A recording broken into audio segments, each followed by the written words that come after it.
نحمده ونصلي على رسوله الكريم أما بعد رب اشرح لي صدري ويسر لي أمري واحلل عقدة من لساني يفقهوا قولي۔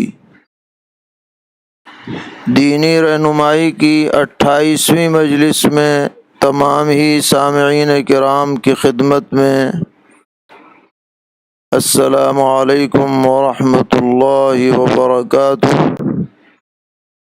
اور اسی کے ساتھ عید الفطر کی مبارکباد بھی پیش ہے، اور دعا ہے کہ اللہ تبارک و تعالی اس عید کو پورے عالم کے لیے خوشی، مسرت، راحت، امن اور عافیت کا ذریعہ بنائے، اور تمام ہی عبادت گزاروں کی عبادتوں کو اپنے دربار میں شرف قبولیت سے سرفراز فرمائے۔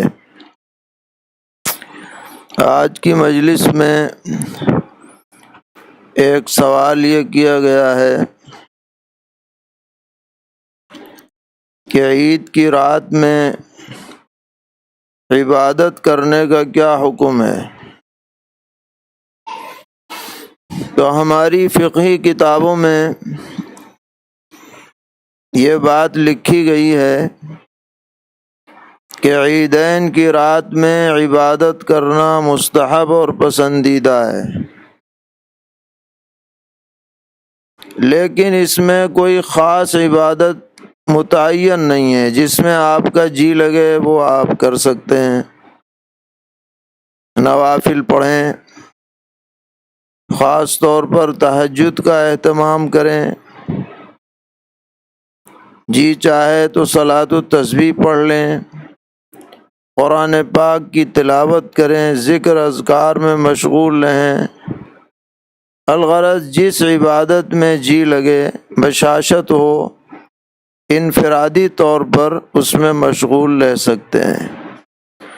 اور اس بارے میں ایک روایت بھی مشہور ہے کہ نبی اکرم علیہ الصلاۃ والسلام نے فرمایا کہ جو عیدین کی شب کو عبادت میں گزارے اس کا دل اس دن مردہ نہیں ہوگا جس دن لوگوں کے دلوں پر مردنی چھائی ہوئی ہوگی۔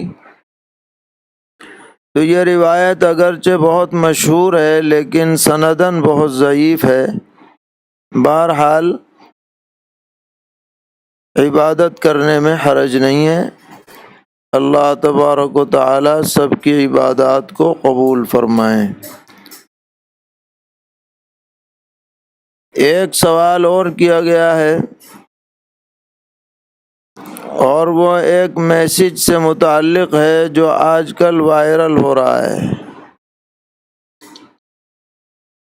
گجرات سے بھی ایک صاحب نے اس سلسلے میں سوال کیا تھا کہ ایک میسج چل رہا ہے کہ جو آدمی عید کی نماز سے پہلے 300 مرتبہ یہ تسبیح پڑھے سبحان اللہ و بحمدہ سبحان اللہ العظیم، اور اس کے بعد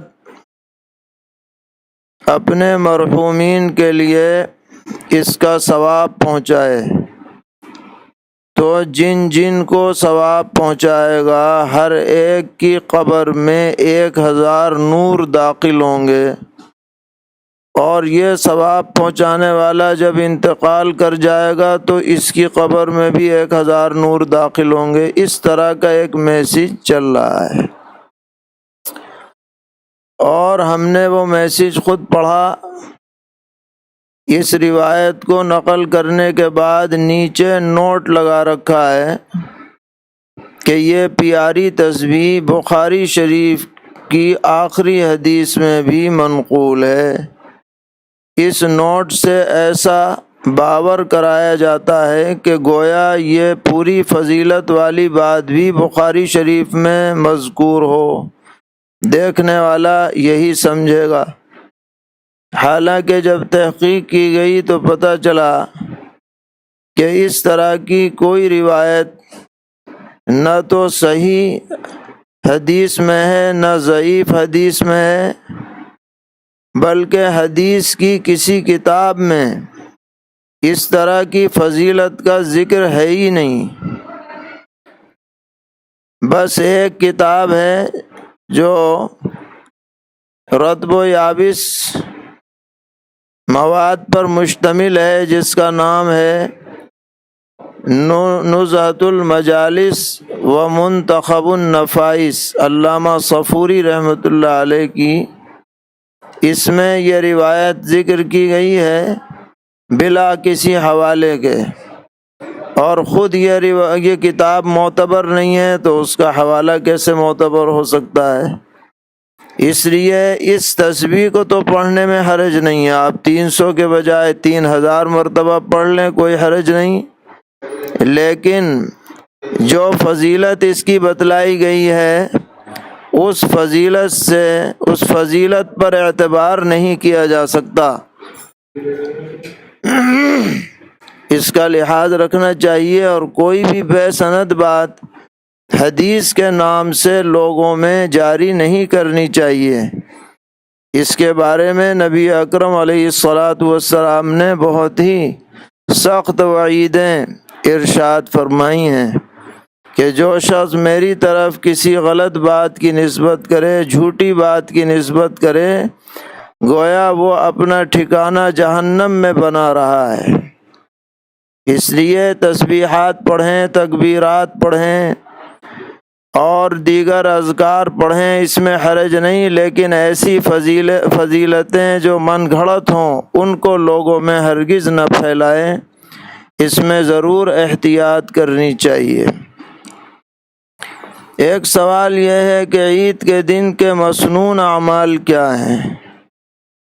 تو عید کے دن سویرے اٹھا جائے، غسل کیا جائے، مسواک کی جائے، اچھے کپڑے پہنے جائیں، جو بھی آدمی کو دستیاب ہوں، خوشبو لگائی جائے، اور اگر عید کی نماز پڑھنے جانا ہے تو اس سے پہلے کوئی میٹھی چیز کھا لی جائے، بہتر ہے کہ کھجور کھا لی جائے، یہ مسنون ہے۔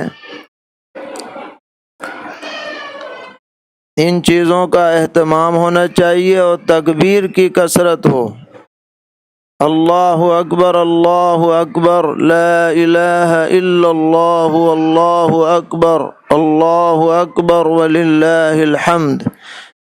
یہ تکبیر عید الاضحیٰ میں بلند آواز سے پڑھی جاتی ہے، اور عید الفطر میں بھی اسے پڑھنا چاہیے، مگر آہستہ آواز کے ساتھ اس کا ورد رکھا جائے۔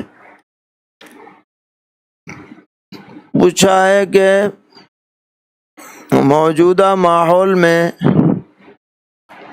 اگر عید کی نماز نہ پڑھ سکیں تو چاشت کی نماز کب پڑھیں گے؟ یہ ایک اہم سوال ہے، اس لیے کہ ہمارے ہاں یہ سمجھا جاتا ہے کہ چاشت کا وقت تقریباً سورج نکلنے کے 2 گھنٹے کے بعد سے شروع ہوتا ہے۔ اس لیے ہو سکتا ہے کہ بعض لوگ یہ سمجھ رہے ہوں کہ جو چاشت کی نماز پڑھنے کا حکم دیا گیا ہے یہ اسی وقت نماز پڑھی جائے گی جب ہمارے عرف کے اعتبار سے چاشت کا وقت شروع ہو جائے۔ اس لیے جواب میں یہ بات یاد رکھنی چاہیے کہ جب کسی بڑی آبادی میں کسی ایک جگہ بھی عید کی نماز باجماعت حسب شرائط ادا کر لی جائے، اس کے بعد جو لوگ نماز میں شرکت نہ کر سکیں، اولاً تو انہیں کوشش کرنی چاہیے ایک جگہ نہ موقع ملے دوسری جگہ کر لیں، اور کسی جگہ کر لیں۔ بالفرض اگر نہیں موقع ہے پابندیوں کی وجہ سے یا امام نہ ملنے کی وجہ سے یا کسی اور وجہ سے، تو جب ایک جگہ کہیں بھی جماعت ہو جائے گی اس کے بعد گھر میں تنہا یہ نفلیں پڑھ سکتے ہیں۔ اور چاشت کی جو بات کہی گئی اس سے دراصل صلاۃ الضحیٰ مراد ہے، کیونکہ فقہی کتابوں میں صلاۃ الضحیٰ کا لفظ آیا ہے، اور ضحیٰ کا وقت شروع ہو جاتا ہے اشراق ہی کے وقت سے، لہذا صلاۃ الضحیٰ کا اطلاق صلاۃ الاشراق پر بھی ہوتا ہے، یعنی اشراق کے وقت میں جو اردو میں جسے اشراق کہا جاتا ہے، اس وقت بھی اگر کوئی نماز پڑھی جائے گی تو اسے بھی چاشت کی نماز کہا جا سکتا ہے، اسے بھی الضحیٰ کی نماز کہا جا سکتا ہے، اور بہتر ہے کہ یہ نماز 4 رکعت ایک سلام سے پڑھی جائے، اور اگر کوئی 2 رکعت کر کے پڑھ لے تو اس کی بھی گنجائش ہے۔ ایک سوال یہ ہے کہ عید سے پہلے صدقۃ الفطر اگر ادا نہ کر سکیں تو پھر کیا ہوگا؟ تو جواب یہ ہے کہ ادا تو کرنا ہی ہوگا، بس یہ ہے کہ ثواب کم ہو جائے گا۔ نبی اکرم علیہ الصلاۃ والسلام نے بھی اس کی تاکید فرمائی ہے کہ صدقۃ الفطر عید سے پہلے پہلے نکال دیا جائے تو اس کا ثواب کامل ملتا ہے، اور بعد میں نکلے گا تو بس ایک عام صدقے کی طرح ہو جائے گا۔ اس لیے جن حضرات پر بھی صدقہ فطر واجب ہے یا جن کا نکالنے کا ارادہ ہے وہ عید سے پہلے پہلے نکال دیں تاکہ کامل ثواب کے مستحق بن سکیں۔ ایک اور اہم سوال ہے، اور یہ ہر سال لوگوں میں چرچا کا موضوع بن جاتا ہے کہ شوال کے 6 روزے رکھنا کیسا ہے۔ تو اس بارے میں جاننا چاہیے کہ صحیح حدیث میں یہ مضمون وارد ہے کہ نبی اکرم صلی اللہ تعالی علیہ وسلم نے ارشاد فرمایا کہ جو شخص رمضان المبارک کے روزے رکھنے کے بعد شوال کے مہینے میں 6 روزے رکھے تو اس کو پورے سال روزے رکھنے کا ثواب ملے گا، اور اس کی وجہ یہ ہے کہ 30 رمضان کے روزے ہو جائیں گے اور 6 شوال کے، تو کل ملا کے 36 روزے ہو جائیں گے، اور ہر نیکی کا ثواب اللہ تعالیٰ کے ہاں 10 گنا ہوتا ہے۔ تو اس اعتبار سے 360 دن روزوں کا ثواب اسے ملے گا ان 6 روزوں کے رکھنے کی وجہ سے۔ یہ روایت صحیح سند کے ساتھ مسلم شریف وغیرہ میں وارد ہے، موجود ہے، اور علماء کے نزدیک قابل قبول ہے۔ اب بعض حضرات نے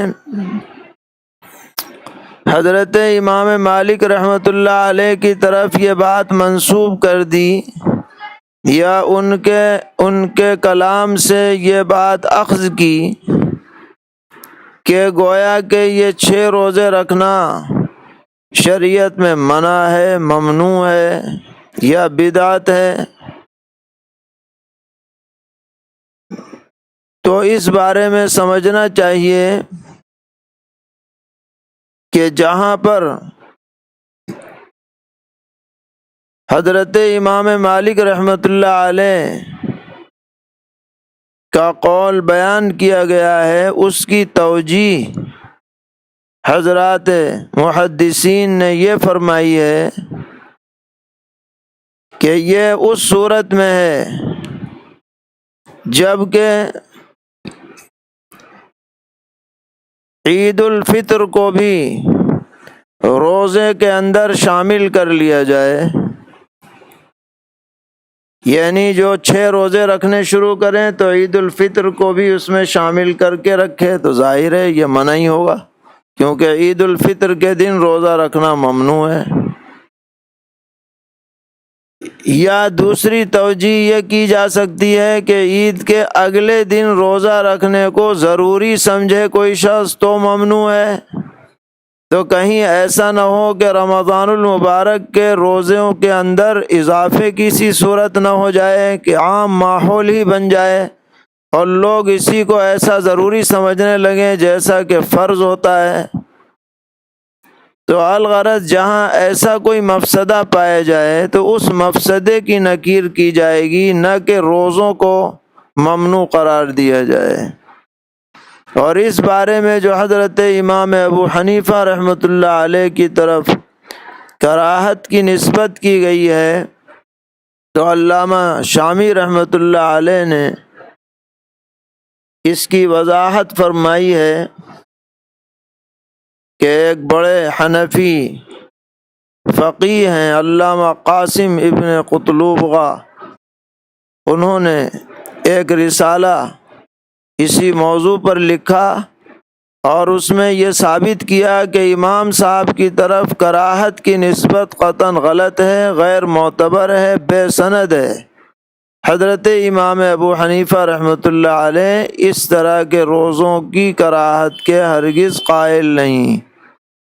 چنانچہ ہماری فقہی کتابوں میں مستحب روزوں کے اندر شوال کے روزوں کا بھی ذکر کیا گیا ہے، اس لیے جن کو اللہ تعالیٰ توفیق عطا فرمائے وہ ان روزوں کا اہتمام کریں اور اجر و ثواب کے مستحق بنیں۔ اسی سلسلے میں ایک سوال ہے کہ یہ 6 روزے ایک ساتھ رکھے جائیں گے یا الگ الگ؟ تو اس میں دونوں باتوں کا اختیار ہے، چاہے تو ایک ساتھ رکھ لیں یا الگ الگ رکھ لیں، بلکہ بعض علماء نے الگ الگ رکھنے کو زیادہ افضل قرار دیا ہے۔ 2 دن ایک ساتھ رکھ لیں، پھر چھوڑ دیں، پھر رکھ لیں، پورے مہینے میں 6 روزے اس نیت سے ہو جانے چاہیے۔ ایک اور سوال ہے کہ اگر کسی کے روزے رمضان میں قضا ہو جائیں اور وہ شوال میں ان فرض روزوں کی قضا کرے تو انہی کے ساتھ شش عید کے روزوں کی نیت کر سکتا ہے یا نہیں؟ اسے دونوں باتوں کا ثواب مل جائے گا یا نہیں؟ یہ بہت اہم سوال ہے، خاص کر خواتین کے لیے جن کے روزے رمضان میں چھٹ جاتے ہیں عذر کی وجہ سے۔ اب وہ شوال میں ان کی قضا کریں تو کیا ساتھ میں شش عید کی بھی نیت کر لیں؟ دونوں طرح کے روزے ادا ہو جائیں گے؟ تو جواب یہ ہے کہ ادا نہیں ہوں گے۔ فرض روزے الگ رکھنے ہوں گے اور یہ نفل روزے الگ رکھنے ہوں گے۔ اور اس کی توجیہ فرماتے ہوئے حکیم الامت حضرت اقدس مولانا اشرف علی تھانوی نور اللہ مرقدہ نے فرمایا کہ یہاں پر جو حدیث کی پرداز ہے اور پورے سال کے ثواب ملنے کی جو علت ہے، اس علت سے یہ بات مفہوم ہو رہی ہے کہ یہاں پر نیت میں تداخل نہیں ہوگا، کیونکہ اگر تداخل ہو جائے تو 36 کا عدد پورا نہیں ہو پائے گا۔ 36 کا عدد تو جب ہی پورا ہوگا جب کہ رمضان کے 30 الگ ہوں اور شوال کے 6 الگ ہوں۔ اس کے بغیر 36 کا عدد پورا نہیں ہوگا، اور جب 36 کا عدد پورا نہیں ہوگا تو 10 گنا کر کے پورے سال کے روزوں کا ثواب مل جائے، یہ بات بھی صادق نہیں آئے گی۔ اس لیے حضرت نے اپنے ایک ملفوظ میں اس کی صراحت فرمائی ہے کہ جو قضا رکھے تو قضا کی نیت سے رکھے، اس میں نفل کو شامل نہ کرے، نفل رکھے تو نفل کی نیت سے رکھے، اس میں قضا کو شامل نہ کرے۔ بعض فتاوی میں بھی اس کی صراحت ملتی ہے۔ ایک سوال یہ ہے کہ اگر شوال میں یہ روزے چھوٹ گئے تو کیا دوسرے کسی مہینے میں انہیں رکھا جائے گا؟ تو اس کا بھی جواب یہ ہے کہ دوسرے مہینے کی یہ فضیلت کسی روایت سے ثابت نہیں ہے، یہ محدود فضیلت ہے، کیونکہ شوال کے مہینے کی تخصیص حدیث میں کر دی گئی ہے۔ اس لیے شوال میں جس کو موقع ہو رکھے، اور بھائی نہیں موقع ہو تو آئندہ کے لیے کوشش کرے کہ اللہ تعالیٰ آئندہ توفیق عطا فرمائے۔ ان روزوں کی کوئی قضا نہیں ہے۔ ایک سوال کیا ہے کہ بچوں کو فرما بردار بنانے کے واسطے کوئی وظیفہ ہو تو بتائیے۔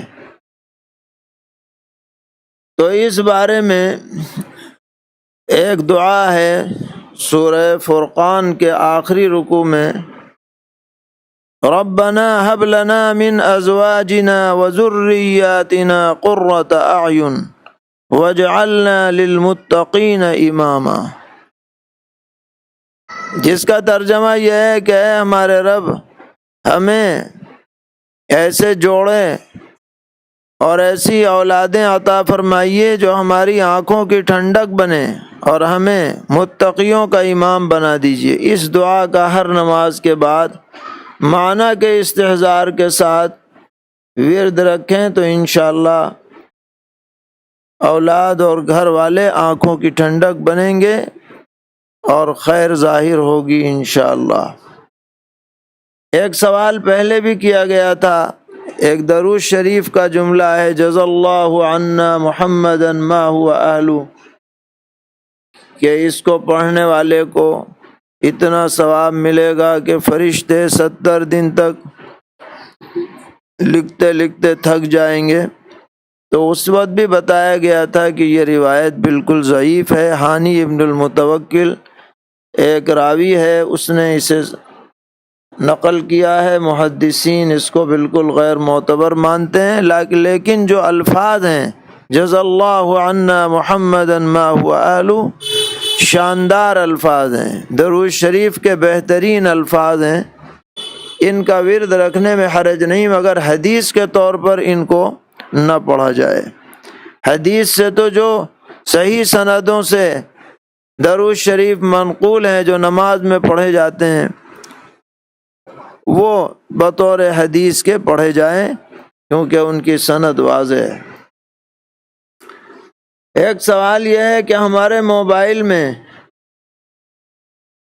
نامعلوم شخص نے ریچارج کرا دیا، اب یہ کچھ پتہ نہیں چل پا رہا کہ وہ کس نے بھیجے ہیں پیسے، غلطی سے کسی کے آ گئے، تو اب کیا کریں؟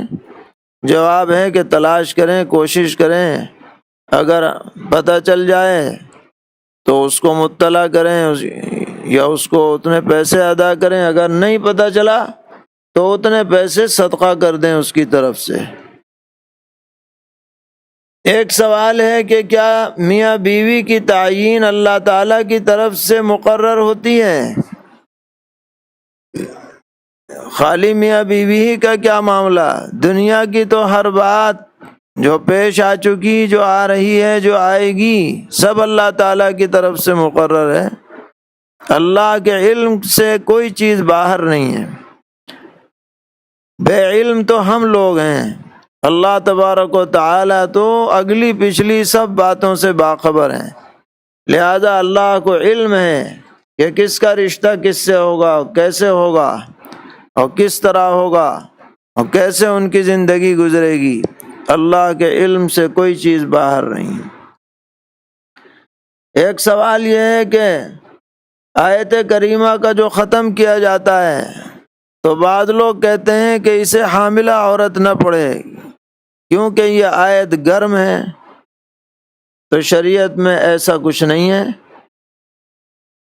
اگر یہ آیت پڑھنا چاہے تو حاملہ بھی پڑھ سکتی ہے، غیر حاملہ بھی پڑھ سکتی ہے، مرد بھی پڑھ سکتے ہیں، عورتیں بھی پڑھ سکتی ہیں، کوئی اس کی تفریق نہیں ہے، اور یہ بھی تعین نہیں ہے کہ جی 1.25 لاکھ ہی مرتبہ پڑھیں گے، ایسی بھی کوئی تحدید نہیں ہے۔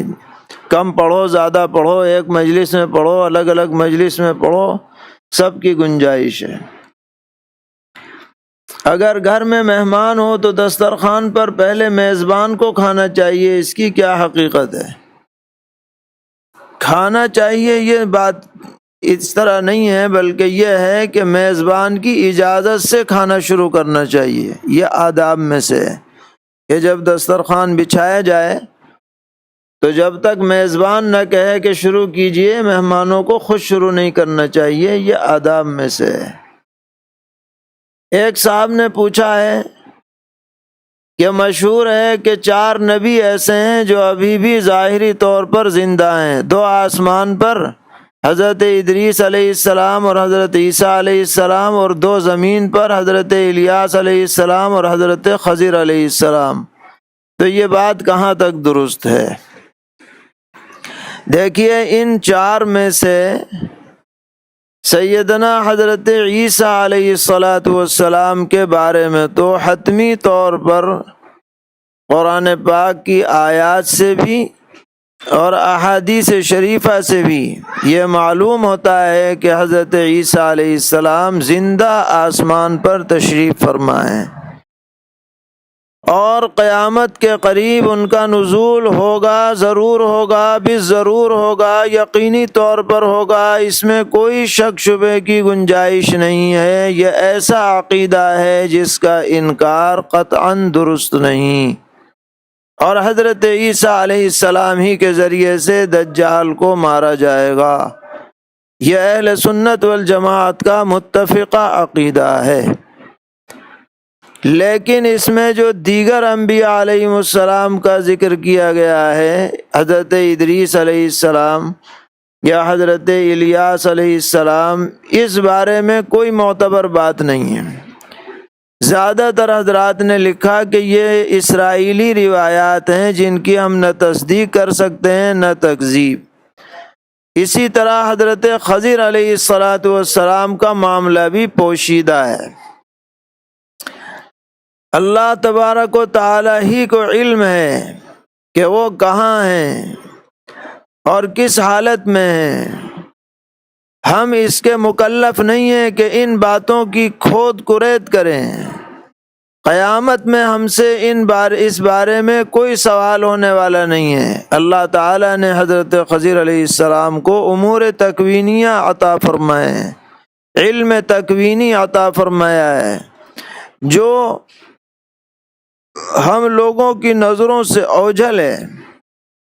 اس لیے جو آپ نے سوال کیا ہے حضرت عیسیٰ علیہ السلام کے بارے میں تو طے شدہ ہے، لیکن دیگر کے بارے میں حتمی طور پر کوئی بات نہیں کہی جا سکتی۔ اسرائیلی روایات کے بارے میں اسلامی اصول یہ ہے کہ ان کی ہم نہ تصدیق کریں گے نہ تکذیب۔ ہاں، کوئی بات ایسی ہو کہ جس کا انکار اور تردید خود قرآن میں موجود ہو، حدیث میں موجود ہو، تو پھر ڈٹ کے تردید کی جائے گی، اور جس سے قرآن اور حدیث ساکت ہوں تو اس میں ہم بھی ساکت رہیں گے، خاموش رہیں گے۔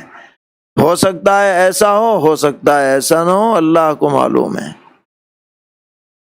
پوچھا ہے کہ نظر لگنا کیسا ہے اور نظر اتارنا درست ہے یا نہیں؟ تو پیغمبر علیہ السلام نے فرمایا صحیح حدیث میں کہ نظر برحق ہے، یعنی لگتی ہے نظر، اور آپ نے کچھ طریقے بھی بتائے کہ اس طریقے پہ نظر اتار لو۔ اسی سے حضرات علماء نے یہ مفہوم اخذ فرمایا کہ تجربے سے جو بھی طریقہ اچھا اور صحیح معلوم ہو نظر اتارنے کے بارے میں، اور اس میں کوئی شرکیہ بات نہ ہو، کوئی غلط عقیدہ نہ ہو، آیات قرآنیہ ہوں یا صحیح کلمات ہوں، تو ان کے ذریعے سے نظر اتاری جا سکتی ہے۔ ہمارے حضرت شیخ الاسلام مولانا سید حسین احمد مدنی نور اللہ مرقدہ کا طریقہ یہ تھا کہ لال مرچیں ڈنٹھل والی 11 مرچیں لیتے تھے، اور ہر مرچ پر ایک مرتبہ سورہ فاتحہ بسم اللہ سمیت پڑھتے، اور جس کی نظر اتارنی ہوتی اس کے بدن پر اوپر سے نیچے تک پھیر دیتے تھے۔ 11 مرچیں اس طریقے پر پھیر کر اس کو جلا دیا کرتے تھے، اور 3 دن یہ عمل کیا کرتے تھے۔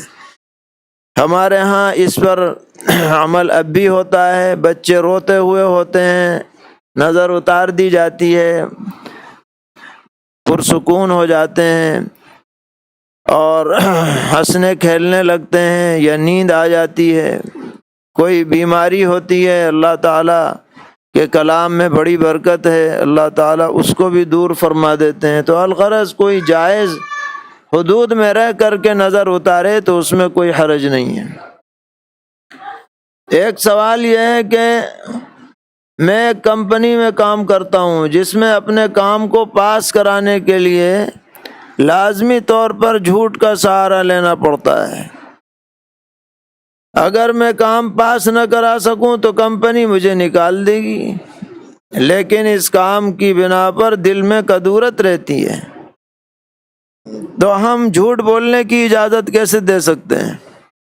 جب آپ خود کہہ رہے ہیں کہ آپ کا دل مطمئن نہیں ہے، تو سب سے بڑا مفتی تو مومن کا دل ہے۔ جس بات کو کرنے میں آدمی کے دل میں کھٹک ہو وہ کام کبھی نہیں کرنا چاہیے۔ نبی اکرم علیہ السلام کی ہدایت ہے کہ کھٹک والی بات کو چھوڑ دو اور اطمینان والی بات پر عمل کرو۔ اس لیے جھوٹ کو چھوڑ دیں، سچائی پر آ جائیں۔ ہو سکتا ہے اللہ تعالیٰ سچائی کے بدلے میں غیب سے راستے کھول دیں گے۔ ایک سوال ہے کہ ہم نے رقم محفوظ کرنے کے لیے پلاٹ خریدا تھا کہ پیسے محفوظ رہیں گے، جب ضرورت ہوگی پلاٹ بیچ دیں گے، تو اس پر زکوٰۃ واجب ہے یا نہیں؟ زکوٰۃ واجب ہے، لیکن اگر پلاٹ کرائے پر چڑھایا ہے تو اس کی قیمت پر زکوٰۃ نہیں ہوگی، بلکہ کرایہ جو آئے گا اس کے اوپر زکوٰۃ ہوگی، جبکہ وہ حساب لگاتے وقت موجود ہو۔ پوچھا ہے کہ ہمارا ریڈی میڈ کا کاروبار ہے اور تقریباً 20 لاکھ کا مال ہم نے ادھار دے رکھا ہے، اور لاک ڈاؤن کی وجہ سے وہ رقم ہماری پھنس گئی ہے، اب بعد میں آنے کی امید ہے، تو اس پر زکوٰۃ واجب ہوگی یا نہیں؟ زکوٰۃ واجب ہے، لیکن ادائیگی جب ضروری ہوگی جب وہ رقم آپ کے ہاتھ میں آ جائے۔ جتنے دنوں کے بعد آئے گی اس سے پچھلے سالوں کی زکوٰۃ دینی ہوگی جب تک کہ ادائیگی نہیں ہو۔ ایک اہم سوال یہ ہے کہ جس طرح ضرورت مند کو زکوٰۃ دینے سے پہلے تحقیق کرنی ہوتی ہے، کیا مدارس کو بھی زکوٰۃ دینے سے پہلے تحقیق کرنی چاہیے؟ بالکل، اس حد تک تحقیق کرنی چاہیے کہ آپ کو اطمینان ہو جائے کہ ہم جہاں پیسے دے رہے ہیں وہاں صحیح استعمال اس پیسے کا ہوگا۔ اس حد تک تحقیق کرنے میں حرج نہیں ہے، لیکن زیادہ کھود کرید کرنا اور ناگوار صورت سامنے لانا یہ مناسب نہیں ہے۔ اپنے ذرائع سے تحقیق کر لیں یا علاقے کے ذمہ دار علماء کی تائید پر اعتماد کر لیں۔ اگر آپ ان کو مستحق سمجھ کر کے رقم دیں گے تو آپ کی زکوٰۃ بہرحال ادا ہو جائے گی۔ ایک سوال یہ ہے کہ تمباکو کے ساتھ پان کھانے سے وضو ٹوٹتا ہے یا نہیں؟ وضو تو نہیں ٹوٹتا، لیکن اگر بدبو ہے تو اس حالت میں مسجد میں نہیں جانا چاہیے، اچھی طرح کلی کر کے مسجد میں جائیں اور نماز پڑھیں۔ ایک سوال ہے کہ زمین پر ہاتھ رکھ کر سجدے سے اٹھ سکتے ہیں یا نہیں؟ جو معذور ہو اس کے لیے تو کوئی حرج ہے ہی نہیں، لیکن جو معذور نہیں ہے اس کے لیے بہتر یہ ہے کہ سیدھا کھڑا ہو، ٹیکے نہیں۔ پھر بھی اگر ٹیک لے گا تو نماز ہو جائے گی، کوئی سجدہ سہو وغیرہ واجب نہیں۔ پوچھا ہے کہ امام صاحب نے آیت سجدہ پڑھ کر بغیر سجدے کے 3 آیتوں سے زیادہ تلاوت کر لی، پھر یاد آنے پر آیت سجدہ سے پہلے 2-3 آیتوں کو لوٹا کر آیت سجدہ پڑھی، پھر سجدہ تلاوت کیا، تو اس صورت میں سجدہ سہو واجب ہوگا یا نہیں؟ جواب ہے کوئی سجدہ سہو واجب نہیں، سجدہ تلاوت بھی درست ہو گیا، سجدہ سہو کی بھی ضرورت نہیں ہے۔ ہم نے 4 سنت کی نیت کی، دوسری رکعت میں قعدہ کرنا بھول گئے، بعد میں یاد آنے پر سجدہ سہو کر لیا، تو آخر کی 2 رکعت نماز درست ہوگی، پہلی 2 رکعت قعدہ چھوٹنے کی وجہ سے کل عدم ہو گئی۔ اللہ تبارک و تعالی ہم سب کو دینی ہدایات پر عمل کی توفیق عطا فرمائے، اور جیسا کہ اعلان کیا گیا تھا کہ انشاءاللہ اب یہ سلسلہ ہر اتوار کو رات میں 10 بجے سے 11 بجے تک انشاءاللہ جاری رہے گا۔ آپ حضرات سے گزارش ہے کہ دعا فرمائیں کہ اللہ تعالی خیر اور عافیت کے ساتھ اس خدمت کو بجا لانے کی توفیق عطا فرمائیں۔ ہر قسم کے شرور سے، فتن سے، غلطیوں سے، زلات سے، ضلالات سے ہم سب کو اور پوری امت کو محفوظ فرمائیں۔ وصلی اللہ تعالی علی خیر خلقہ محمد وآلہ وصحبہ اجمعین برحمتک یا ارحم الراحمین۔